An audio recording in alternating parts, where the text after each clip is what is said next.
Hello, my name is Daniel Sadowski and I'm the design director at Rebel Wolves.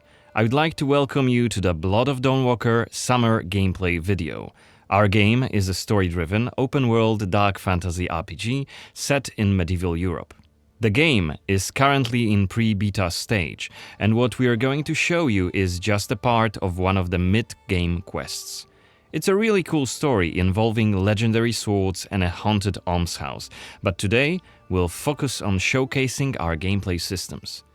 We're starting on the outskirts of Svartro, the game's largest city and the capital of Vale Sangora.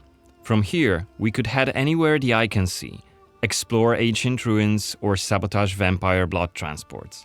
But it's not just about where or when you go. It's also about how you approach the main quest and shape the story, making each playthrough uniquely your own. For now, we're following the road. Coen is on his way to the city's cathedral, chasing leads about a powerful weapon said to be hidden in its crypts. But first, we'll have to deal with some bandits who camped out by the main road. Traveling through Vale Sangora is never boring. The world is dense with quests, random encounters, and locations steep in lore. This will be a great opportunity to show you our combat system. Our goal was to make the player feel like a real swordmaster who closely observes his enemies. We'll begin this fight by using acrid dust to stun one of the enemies. Now, when you attack, you choose one of four directions: up, down, left or right, in order to hit the opponent where he's unable to parry. And similarly, when defending, you have to take note of the enemy's intent and the direction of the attack. On the left side of the screen, just above Coen's health, you have activation charges that will be filled in with each successful attack, block and parry. Once they are full, you can use one of the active abilities which allow you to take a more tactical approach to fighting. We started the fight by throwing some acrid dust, and now let's cast Burning Blood. It's a hex which boils the enemy's blood and burns their skin, dealing physical damage over time. Alright, time to finish this fight. Let's use the final activation charge to cast the archery attack, which actually decapitated the last opponent. Our hero quickly dispatched the bandits, so let's loot a few items they've left behind and open the inventory. First of all, let's replenish our health by eating something, and then take a closer look at this cool-looking weapon we just picked up. Ah, it has better stats than our current weapon, so let's equip it right now. We've also leveled up, so let's use this opportunity to spend the newly acquired skill point in one of Coen's skill trees. The skills in the Blood of Dawnwalker are divided into 3 trees, one for human, one for vampire, and one shared between the two. We also have an active abilities panel. We can use it to unlock additional abilities to use during combat. Note that during the day, the health bar is not regenerating. You need to find consumables like the one we've just eaten. The hexes we've just used also consume some of Coen's health. Be aware of that. The way our magic system works, there's always a price to pay for manipulating reality. But we can make it sting a bit less. Let's level up the Frugal Witchcraft skill, so next time we'll cast a hex, it'll consume fewer of Coen's health points. It's not that kind of inn. Let's check the map. The cathedral is really close. There's plenty of other places to see and things to do here. A couple of inns, a medic, a blacksmith, an armorer, and other merchants. You can see that not only the vampires came out of the shadows. This creature on the right is called an Uriash. Look around, especially at night, and you'll learn humans have lots to fear, not just the vampires.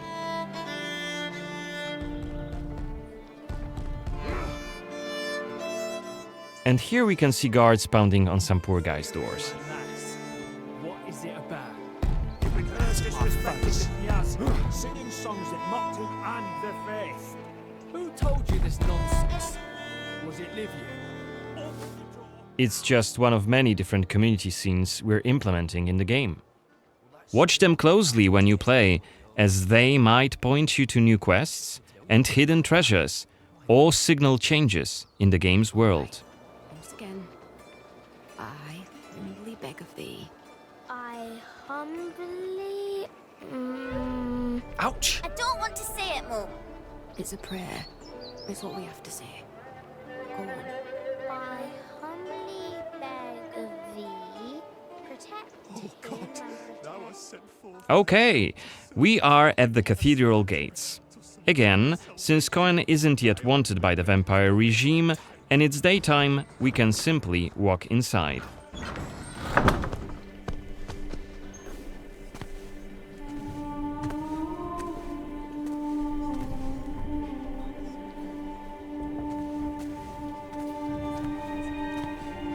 The baptism of a newborn is a solemn moment, doubly so.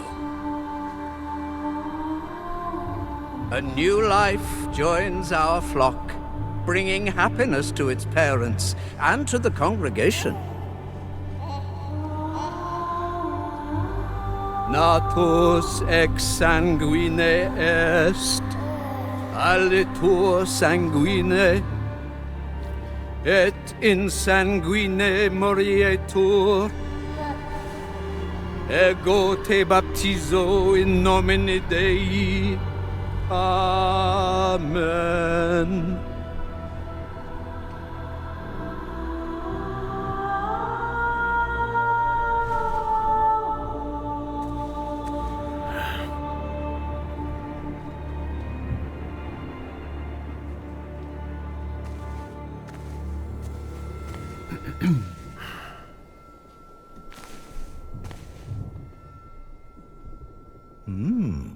Don't I know you from somewhere, young man? Laslia, maybe? I'm sorry, but you must be mistaken. Am I? Perhaps. Perhaps. My memory isn't what it used to be. Come with me. I'll take your confession. Thank you, but I have no need for confession. Ah. So you deem your conscience clear? I wouldn't go that far. But I'm sure you're a busy man, Father. So while I appreciate the offer, I feel that my soul shouldn't be your priority. I won't press the matter. You are quite correct. I have many other duties to attend to. But please remember that in order to be saved, we all need to repent. Myself included. I hope we can speak again soon. Good day to you, Coen.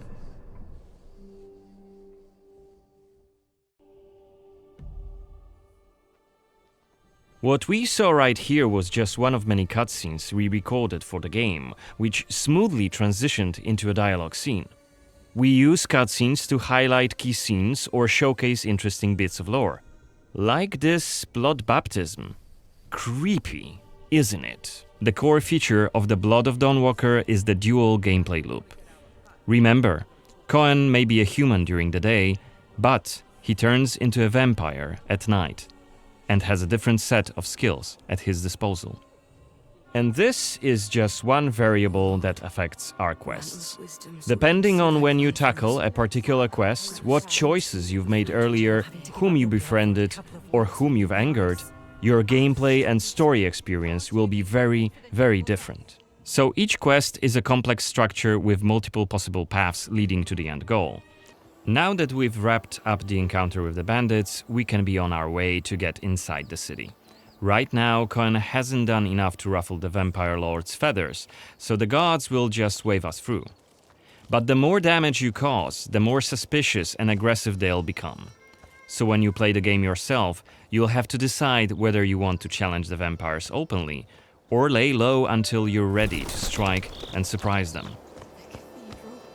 It's even bigger than I remembered. And it's grander than before. They're putting in new stained glass. The Knyaz doesn't deny the old faith. Out of my face. This is the rich district of the city, Silberkreis. There's also Altermarkt, Neustadt, and the Middens. Each of the boroughs has its own feel and character. Get your stinking ass out of here. I was just passing through, I swear. I got tired and sat down and started begging. Looming high over the city is Brensis's castle, Greifberg. He took it over when he slaughtered the human ruler of the valley, Skender, as shown in the trailer we shared with you earlier in January this year. In order to complete the main quest and save your family, you'll have to storm the castle, alone or with help of friendly NPCs. We could do it right now if we wanted, but it would be super challenging. No more drinks for you, my friend. Go home. Oh, let me. I just want to. Oh, let me in. You made a mess, and We maximize players' freedom and agency, offering you a narrative sandbox to play in. I wonder what secrets may be concealed up there, just beyond Coen's reach. And how do we get there? It's impossible to do during the day, but come night, it's an entirely different story. Let us explain what we mean by taking our current quest as an example. During the day, we got inside the cathedral without any problems, since it's open for all to see and Coen doesn't yet stand out from the crowd. The scaffolds, though, are outside of his reach. But climbing them won't be a problem for the vampire, who has many more exploration abilities at his disposal. Bear in mind, Coen has not completed the quest yet. What's more, there are still a few clues to be found in order to solve this story. It's worth mentioning that narrative sandbox also means that we may completely abandon this quest and follow a different path to defeat Brensis. For today, we're focusing on the gameplay part, so let's see how we could tackle this particular quest during the night. We're starting right after dusk, as a vampire, on the rooftops of Svartrau. Right now, we have 22 days left to complete this goal. This counter is always displayed and you'll be warned each time it's pushed forward. So you have to be aware of the time, and it's more of a resource you'll be spending than a racing clock. As a vampire, you'll see and experience the world from a different perspective. You can travel quickly and easily access places beyond the reach of regular humans. Let us show you what we mean. This is Shadow Step, a unique vampiric ability allowing Coen to jump to almost any place within his reach. Now let's take a good look around using the focus mode. This ability highlights objects of interest and loot. And there is something right here. This time it's just some items to grab, but on other occasions, who knows, you might come across a hidden quest. Looks like our health is quite low. This is because, as a vampire, your health bar also represents your hunger level, and you start each night thirsting for blood. Remember, you have to quench this appetite in order to make full use of your vampire abilities, and rein in your monstrous nature around NPCs. Otherwise, you may end up draining someone important, which may lead to unpredictable consequences. We'd better feed then. Maybe on someone who is standing all alone. Like this drunkard.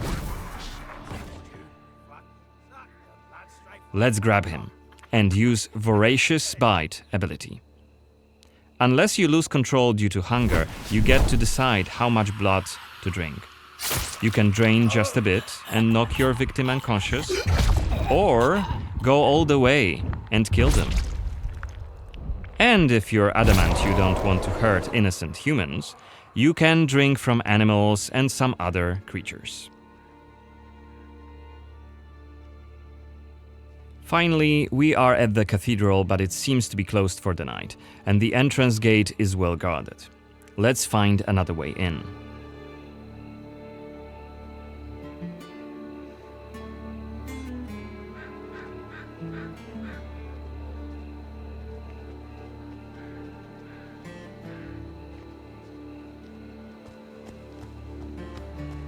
Shadow Step is not the only vampiric ability you're gonna learn during your playthrough. Coen can also use plane shift to scale walls and even ceilings smoothly. This will allow us to explore every nook and cranny of the cathedral.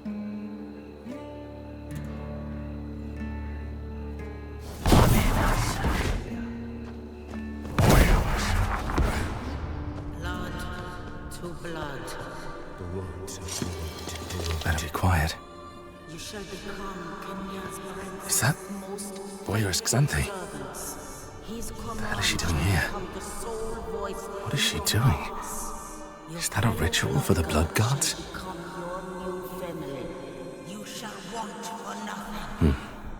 They're covering up the old paintings. Why? One of the workers must have left it. Seems that the cathedral complex is quite big. The main building, cloisters, inner courtyard. The entrance to the crypt could be anywhere. Won't get anything done just standing around. Still. This was a scene investigation, a mechanic we used to zoom in on and showcase key clues. This time we had a chance to learn more about the vampire's plans. Looks like they're keen to cover up the old frescoes, so that's something we could take a look at. This way we could learn more about the cathedral's past.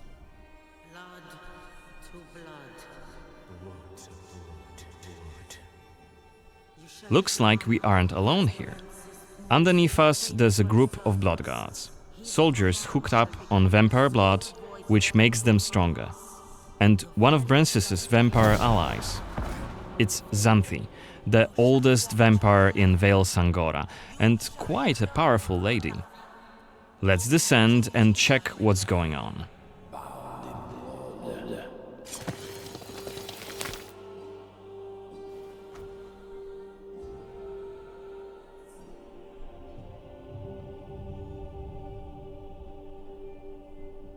Don't think I don't see you skulking in the shadows. Come out!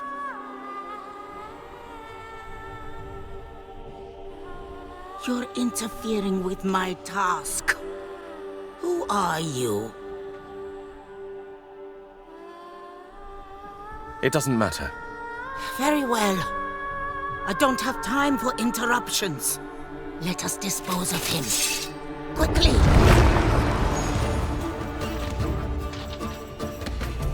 You withstood it. Fascinating. Coen is using his claws to attack when in vampire form. Blood guards are dual-wielding opponents. Their attacks are pretty strong. Of course, even when fighting with claws, combat is still directional. Don't worry, Coen can still use his sword as a vampire. You haven't lived long.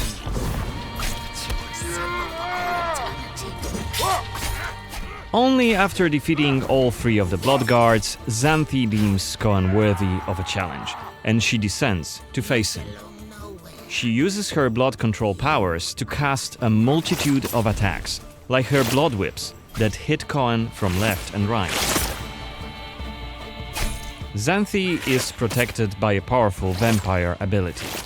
Once her stamina runs out, Coen will have an opportunity to strike and deal some damage. But be careful, cause Xanthi is quick to counterattack and she will also try to restore her blood.